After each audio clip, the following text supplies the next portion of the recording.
Hello. പിള്ളേരൊക്കെ പോയ ശേഷം ഇങ്ങനെ ഇരിക്കാൻ കേട്ടോ. അമലും ആദ്യമൊന്നും പോയിട്ടില്ല, ആരാധ്യമോളാണ് സ്കൂളിൽ പോയിട്ടുള്ളത്. അപ്പോൾ അതൊക്കെ കഴിഞ്ഞിട്ട് ഇങ്ങനെ ഇരിക്കുമ്പോൾ ഒരു പെട്ടെന്ന് ദേ ഒരു മഴ, നല്ല രസമുള്ള ഒരു മഴ കേട്ടോ. അപ്പോൾ അതൊക്കെ ഒന്ന് തുറന്ന ശേഷം ഞാനിന്ന് മോരുകറിയാണ് വെക്കാൻ ഉദ്ദേശിച്ചിട്ടുള്ളത്. അപ്പോൾ അതിലേക്ക് നമ്മുടെ തേങ്ങ പൊളിക്കാനായിട്ട് പോവാട്ടോ. അപ്പോൾ തേങ്ങ ഇപ്പുറത്തെ സൈഡിൽ ഞങ്ങൾ കൂട്ടിയിടുക. അപ്പോൾ അവിടെ നിന്ന് തേങ്ങയുടെ കോലൊക്കെ അവിടെ വെച്ചിട്ടുണ്ടാകും. അപ്പോൾ അതിൽ നിന്ന് എടുത്ത് തേങ്ങയൊക്കെ പൊളിക്കണം എന്ന് വിചാരിച്ചിട്ടാണ്. തേങ്ങ പൊളിക്കാനുള്ള അമലൂട്ടനാട്ടാ. പക്ഷെ അമലൂട്ടനൊന്നൊരു വയ്യായിക ഉണ്ട്, അതുകൊണ്ട് തേങ്ങയൊന്നും പൊളിച്ചിപ്പോൾ അവനെ കൊണ്ട് ഞാൻ പൊളിപ്പിച്ചില്ല. എന്നിട്ട് അങ്ങനെ ഞാൻ തേങ്ങയൊക്കെ പൊളിച്ചിട്ട് വരികയാണ് കേട്ടോ.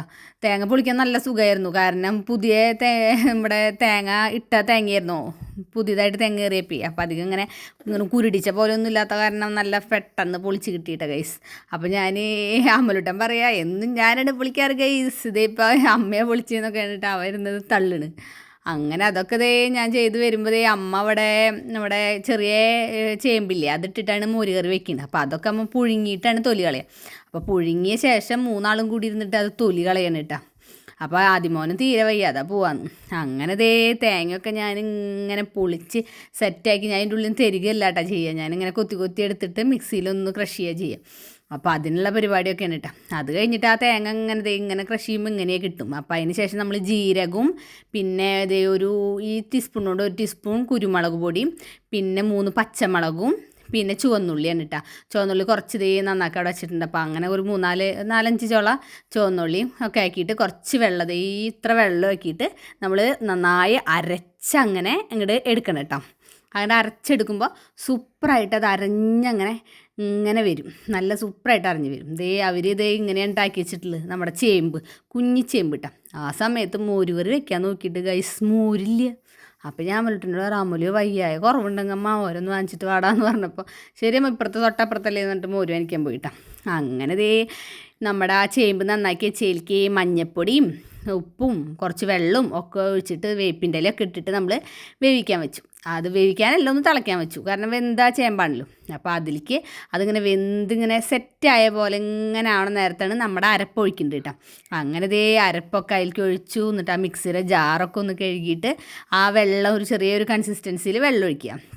മോരുകറി വയ്ക്കാൻ നല്ല സുഖം കേട്ടോ ഗൈസ്. കേട്ടോ, ഞാൻ നേരത്തെ പറഞ്ഞ ആ സാധനങ്ങളൊക്കെ ആയിട്ട് അരച്ച് വെക്കുക. കഷ്ണം ഇങ്ങനെ ആക്കി വെക്കുക, ഇതുപോലെ ആ അരപ്പയിലേക്ക് ഒഴിക്കുക, അത്രേ ഉള്ളൂ കേട്ടോ. അപ്പയ്ക്കും എന്നിട്ട് അത് തിളച്ചിങ്ങനെ വരുമ്പോൾ മോര് ഒഴിക്കണം. മോര് ഒഴിക്കാൻ നോക്കുമ്പോൾ മോര് വാങ്ങിക്കുമ്പോൾ അയാൾ എത്തിയിട്ടുള്ളോ. അങ്ങനെ അവൻ ഉരുളൻകിഴങ്ങിൻ്റെ ഒരു ചെറിയൊരു ഉപ്പേരി വയ്ക്കാൻ ഉദ്ദേശിച്ചിട്ടുണ്ട് കേട്ടോ. അങ്ങനെ മോര് നമ്മൾ മിക്സിയിലൊന്ന് അടിച്ചൊഴിക്കുമ്പോൾ കട്ടകളൊന്നും ഉണ്ടാവില്ല കേട്ടോ ഗൈസ്. അങ്ങനെ മിക്സിയിൽ അമ്മ അടിച്ചിട്ട് അതിലേക്ക് ഒഴിക്കാൻ വേണ്ടി അത് ഒഴിക്കുന്നത് ആ അരപ്പൊക്കെ ഇങ്ങനെ തിളച്ചിട്ടുണ്ട് കേട്ടോ. അങ്ങനെ നമ്മുടെ മോരും അതിലേക്ക് അങ്ങോട്ട് ഒഴിച്ച് കഴിഞ്ഞാൽ മോര് കൂട്ടാൻ റെഡിയായി ഗൈസ്.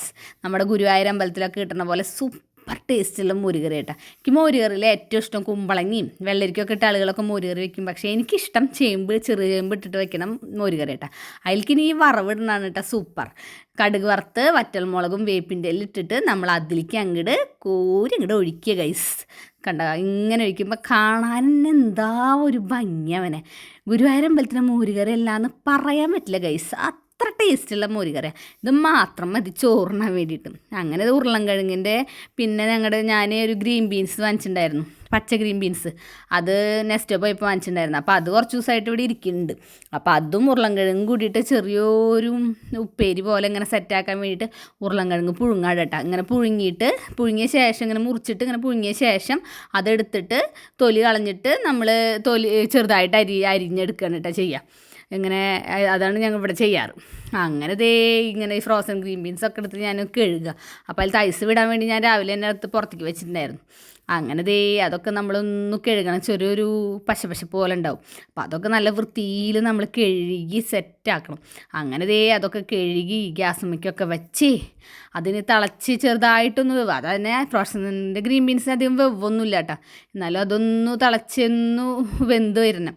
എന്നിട്ട് നമ്മൾ ആ വെള്ളം ഊറ്റിക്കണം. ആ നേരം കൊണ്ട് അതൊക്കെ അടുപ്പത്ത് വയ്ക്കാന്ന് വെച്ച നേരം കൊണ്ട് പുറമെ തേങ്ങ വിളിക്കാൻ പോയപ്പോഴേ നിറച്ച് ഇങ്ങനെ ഈ പ്ലാവിൻ്റെ എല്ലാ ഒരു സൈഡിൽ ഇങ്ങനെ വീണ് കിടക്കേണ്ട ഒരു ഭാഗം. അപ്പോൾ അതങ്ങനെ അടിച്ചിട്ട് ഞാനിങ്ങനെ ഏതെങ്കിലും ഒരു തെങ്ങിൻ്റെ ഇതിലേക്ക് കൂട്ടും, അല്ലെങ്കിൽ വാഴയുടെ ഇതിലേക്ക് കൂട്ടും. അങ്ങനെ കൂട്ടിയിട്ട് അതിന് പ്ലാവിൻ്റെ ഇല കാരണം അതിന് നല്ലൊരു വളമാവും. നമ്മൾ കത്തിച്ചില്ലെങ്കിലും കുഴപ്പമില്ല. കത്തിക്കാൻ പറ്റില്ല കൈസ്, ഇന്ന് മഴ കാലത്ത് ചെറുതായിട്ട് പെയ്ത കാരണം എല്ലായിടത്തും മഴ. അപ്പോൾ ഞാൻ ഈ നമ്മുടെ എന്താ ഓസുള്ള കാരണേ ദേഷ്യം വന്നിട്ട് അതൊക്കെ എടുത്തിട്ട് ഞാൻ അപ്പുറത്തേക്ക് ഇടുക കേട്ടോ. അതിൻ്റെ ഉള്ളിലൊക്കെ ഇങ്ങനെ വന്ന് എടുക്കുമ്പോഴേ നമുക്ക് പ്രാണം കണ്ടു പിടിക്കും. അങ്ങനെ അതൊക്കെ വൃത്തിയാക്കിയിട്ട് ഈ ഭാഗം ഞാൻ ഈ തെങ്ങിൻ്റെ ഇടയ്ക്കിലേക്ക് അടിച്ചെടുത്തു കേട്ടോ.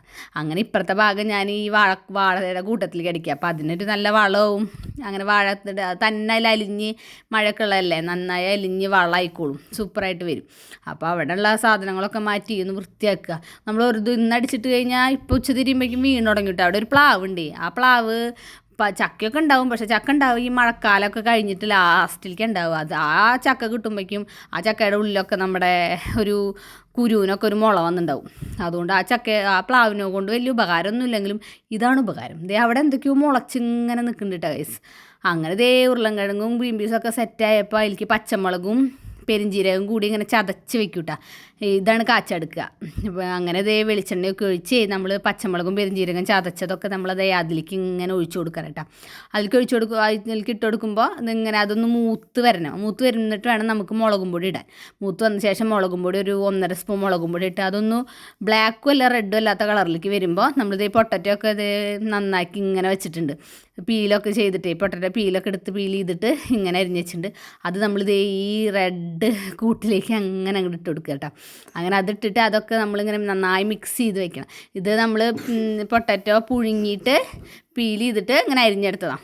അപ്പോൾ അതിങ്ങനെ സെറ്റാക്കിയിട്ട് അതിലിങ്ങനെ മുരിച്ചെടുക്കണ പോലെ നമ്മളിങ്ങനെ നന്നായി ഇളക്കി ഇങ്ങനെ കൊടുക്കണം കേട്ടോ ഗൈസ്. അപ്പോൾ അതിൻ്റെ കളർ ഇങ്ങനെ മാറി വരും. ആ മാറി വരുന്ന നേരം നോക്കിയിട്ട് നമ്മുടെ ഗ്രീൻ പീസ് സെറ്റാക്കി വെച്ചത് ആ ഗ്രീൻ ബീൻസ് അതിലിട്ട് കൊടുക്കുക. എന്നിട്ട് അതും നമ്മൾ നന്നായി ഇളക്കി കൊടുക്കുക. നല്ല ടേസ്റ്റാട്ടോ ഗൈസ്. ഇതുപോലെ വെച്ച് നോക്കിക്കോളാം, എന്തായാലും നല്ല ടേസ്റ്റാണ്. നമ്മുടെ സദ്യയിലേക്കൊക്കെ ഇതുപോലെ ഒരെണ്ണം ഉണ്ടെങ്കിൽ നല്ല ഇതാണ്. ഇവിടെ എല്ലാം എപ്പോഴും ഈ ഗ്രീൻ ബീൻസ് ഇട്ടില്ലെങ്കിലും ഉരുളൻകിഴങ്ങിൻ്റെ ആ സംഭവം മാത്രമായിട്ട് അത് സദ്യയിലൊരു വിഭവമായിട്ട് ഇവിടെ ഈ വീട്ടിൽ എപ്പോഴും അമ്മ ഉണ്ടാക്കാറുണ്ട് കേട്ടോ. അങ്ങനെ അതൊക്കെ സെറ്റായിട്ടാണ്. അപ്പം അതിന് ശേഷം ഞാൻ ചോറൊക്കെ വിളമ്പുക. ചോറും ആ ഗ്രീൻ ബീൻസിൻ്റെ തോരനും പിന്നെ നാരങ്ങ അച്ചാറും പിന്നെ അയില വറുത്തതും പപ്പടും പിന്നെ നമ്മുടെ സ്റ്റാർ മോര് കറിയൊക്കെ ഒഴിച്ചിട്ട് നല്ല സൂപ്പറായിട്ട് ഭക്ഷണം കഴിച്ചിട്ടാ ഗൈസ്. നല്ല ഗംഭീരമായിട്ടുള്ള ഫുഡായിരുന്നു ഇന്ന്. ഞങ്ങൾ തൃശ്ശൂർ പോയിക്കൊണ്ടിരിക്കുകയാണ് കേട്ടോ. അവിടെ ST ജ്വല്ലറിയിൽ പ്രേക്ഷേട്ട മോതിരം ഒന്ന് ശരിയാക്കാണ്ട്. അപ്പോൾ അതിന് ഞങ്ങൾ പോയിക്കൊണ്ടിരിക്കുകയാണ്. ഇതിപ്പോൾ നല്ല ട്രാഫിക് ഉണ്ട്. ഞങ്ങൾ ശോഭാ സിറ്റിയൊക്കെ കഴിഞ്ഞ് അങ്ങനെ ട്രാഫിക്കിലൂടെയൊക്കെ ഇങ്ങനെ പോയിക്കൊണ്ടിരിക്കുക കേട്ടോ. ട്രാഫിക് ഉണ്ടെങ്കിൽ ഇങ്ങനെ പോകുന്നുണ്ട്. അങ്ങനെ ST ജ്വല്ലറിയൊക്കെ എത്തി. അപ്പോൾ അവിടെ മോതിരം ഒന്ന് കൊടുക്കുക വേണ്ടോ. അങ്ങനെ പ്രേയുടെ മോതിരമൊക്കെ കൊടുത്ത് പ്രേയുടെ തിരിച്ച് വരിക. അങ്ങനെ ഞങ്ങൾ ഷവായി കഴിക്കാം എന്ന് വിചാരിച്ചിട്ട് ഷവായി പൂങ്കുന്നത്തുണ്ട്. അപ്പോൾ അവിടെ കയറാൻ വേണ്ടിയിട്ടുള്ള പരിപാടി. അങ്ങനെ അവിടെ കയറുമ്പോൾ കുറേ കോഴികളൊക്കെ ഇങ്ങനെ നിന്ന് കറങ്ങുന്നുണ്ട് കേട്ടോ ഗൈസ്. അങ്ങനെ പ്രേയുടെ വേഗം ഉണ്ട്. പ്രേയുടെ നല്ല വിശക്കുണ്ടെന്ന് പറഞ്ഞിട്ട് അങ്ങനെ ഞങ്ങൾ അവിടെ ചെന്നിരിക്കുമ്പോഴേക്കും സൂപ്പ് കിട്ടും. ഷവായിൽ എപ്പോഴും സൂപ്പ് നമുക്ക് ഫ്രീ ആയിട്ട് ആദ്യം തന്നെ അവർ കൊണ്ടുവന്ന് തരും. നമ്മൾ ഓർഡർ ചെയ്യേണ്ട ആവശ്യമില്ല കേട്ടോ.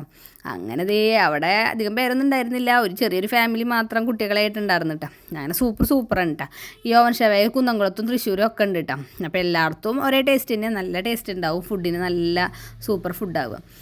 അങ്ങനെ അവിടെ പിന്നെ ഞങ്ങളേ ഇവിടെ എന്തോ ഫ്രൂട്ട്സിൻ്റെ ഒരു സാലഡ് പോലെ പറഞ്ഞിട്ടുണ്ടായിരുന്നു. ഞാൻ നെസ്റ്റോന്ന് വാങ്ങിച്ച പോലത്തെ മിക്സ് ഓൺ സാലഡ് എടുക്കണതുണ്ടല്ലോ ഇവിടെ നെസ്റ്റോയിൽ, അതുപോലത്തെ സാലഡാന്ന് വിചാരിച്ച് നോക്കുമ്പോൾ അതിൽ സോസൊന്നും ഒഴിക്കാതെ സാധാ സാലഡ്.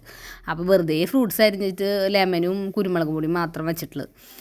എന്നാലും ഓർഡർ ചെയ്തല്ലേ എന്ന് വിചാരിച്ചിട്ട് ഞാൻ അതും കഴിക്കാൻ വേണ്ടിയുള്ള പരിപാടിയാണ്. അപ്പോഴേക്കും അവരുടെ വകയുള്ള നമ്മൾ ഷവായി ഓർഡർ ചെയ്യുമ്പോൾ അവരുടെ വകയുള്ള ഇതൊക്കെയാണ് കേട്ടോ. ഇത് എന്താ ചെറിയൊരു സാലഡും അതിൽ അവരുടെ സാലഡിലൊരു മാംഗോൻ്റെ ഇതുണ്ടാവും കേട്ടോ. മാംഗോൻ്റെ സാലഡാണ് ഉണ്ടാവും. അങ്ങനെ ഈ സംഭവമൊക്കെ ഇങ്ങോട്ട് എത്തി, ഷവായൊക്കെ ഇങ്ങോട്ട് എത്തിയിട്ട ഗൈസ്. നല്ല ടേസ്റ്റുള്ള ഷവായ കേട്ടോ. അവൻ ഷവായിൽ ഇവിടുത്തേലും കുന്നംകുളത്തേലും നല്ല ടേസ്റ്റ്. ആ ചിക്കനൊക്കെ ആ എല്ലുമെന്ന് ഇങ്ങനെ നമ്മൾ അടർന്നു പോരുന്ന പോലെ ഉണ്ടാ ഗൈസ്. അങ്ങനെ അതൊക്കെ ഒരു പിടിക്കാനായിട്ട് ഇരുന്നിട്ട് നല്ല ടേസ്റ്റ് ഉണ്ടായിരുന്നു. നല്ല വിശപ്പും ഉണ്ടായിരുന്നു കേട്ടോ ഗൈസ്. ഉച്ചയ്ക്ക് ഭക്ഷണം കഴിച്ചിട്ട് പിന്നെ അങ്ങനെ ഉച്ച തിരിഞ്ഞപ്പോൾ അങ്ങനെ അങ്ങോട്ട് പോയതാണ്. അങ്ങനെ ഞാൻ മിൻലൈമൊക്കെ പറഞ്ഞു. എപ്പോഴും മിൻലൈമ് പറയും. ഫ്രഷ് ജ്യൂസ് കുടിക്കണേക്കാൾ നമുക്ക് എന്തെങ്കിലും പ്രശ്നം വയറിന് പറ്റാണ്ടിരിക്കാൻ വേണ്ടിയിട്ട് ലൈമുള്ളതാകുമ്പോൾ നല്ലതല്ലേ എന്ന് വിചാരിച്ചിട്ട് കൂടുതൽ അതാ പറയട്ടെ. പ്രേക്ഷയുടെ സാൾട്ടാ പറയാം. ഞാൻ എപ്പോഴും സ്വീറ്റാണ് പറയാം. സ്വീറ്റ് പറയണേനെ എന്നെ എപ്പോഴും ചീത്ത പറയട്ടോ. അങ്ങനെ ഞങ്ങളുടെ ഫുഡടിയുടെ യുദ്ധമൊക്കെ അവസാനിച്ച് ഗൈസ്.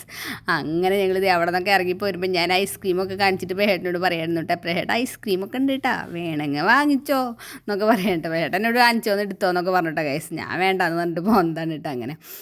അങ്ങനെ ഞങ്ങളിതേ അവിടെ നിന്നൊക്കെ പോരുകയാണ് കേട്ടോ ഗൈസ്. അങ്ങനെ അവിടെ നിന്നൊക്കെ കയറി ഞങ്ങൾ കാറിലൊക്കെ പോരണ്ട. നമ്മുടെ കാറിൽ കയറുമ്പോൾ തന്നെ എനിക്ക് കാലിനൊരു വേദന ഉണ്ടായിരുന്നു. ചെറിയൊരു കുരു ഉണ്ടായിരുന്നേ. അപ്പോൾ ആ കുരു ചെറിയൊരു വേദന ഉണ്ടായിരുന്നു കേട്ടോ. പിന്നെ കുറച്ച് കഴിയുമ്പോഴേക്കും ആ വേദന കൂടി വന്ന്. അപ്പോൾ രേഷേട്ടൻ പറഞ്ഞു, എന്ന് വെച്ചാൽ പോണ വഴിക്ക് നമുക്ക് റെനിലൊന്ന് കാണിച്ചിട്ട് പോവാം, പിന്നെ അത് വച്ചുകൊണ്ടിരിക്കണ്ടെന്ന് പറഞ്ഞു. അങ്ങനെ ഞങ്ങൾ പെരുവല്ലൂർ റെനിൽ ഹോസ്പിറ്റലിലേക്ക് പോകട്ടെ. റെനിലിൽ 2 സ്ഥലത്ത് ബ്രാഞ്ച് ഉണ്ട് കേട്ടോ. നമ്മുടെ പറപ്പൂരും ഉണ്ട്, പെരുവല്ലൂരും ഉണ്ട് കേട്ടോ. അപ്പോൾ അവിടെ കയറിയപ്പോൾ ആ കുരുവൊക്കെ അവർ ഒന്ന് കൈ വെച്ച്. അപ്പോൾ ഓക്കെ ഗൈസ്, ലൈക്ക് ചെയ്യാനും സബ്സ്ക്രൈബ് ചെയ്യാനും മറക്കരുത്.